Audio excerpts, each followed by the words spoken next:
And I thank the gentleman for yielding. I rise today in opposition to this rule as well as the bill because of the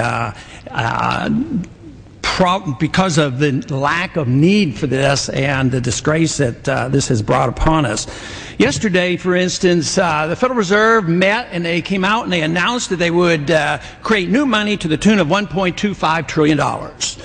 The dollar promptly went down 3%, and today it went down another 1.5%.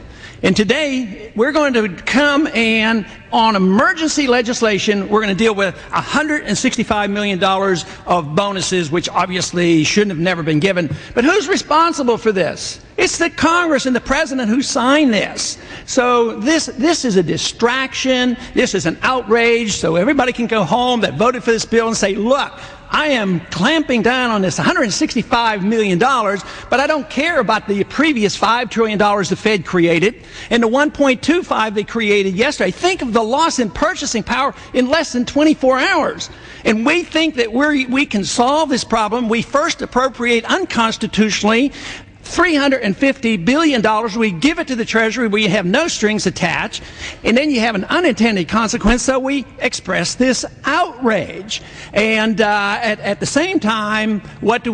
We come along and we now propose that we pass a bill of attainder. So we do things unconstitutional. They have an unintended consequence. So what is our solution? To further undermine the Constitution. The line should be drawn in the sand. Let's quit appropriating funds in an unconstitutional manner. Let's quit bankrupting this country. Let's quit destroying our dollar. If you really want to do something, you ought to consider H.R. 1207, which would monitor and make the Fed answer questions. I understand the Fed and the Treasury were involved in a lot of these antics, and yet we're not even, the Fed is not even required to answer any questions. So it's about time we have an open book about the Federal Reserve and solve some of these problems. Time's expired.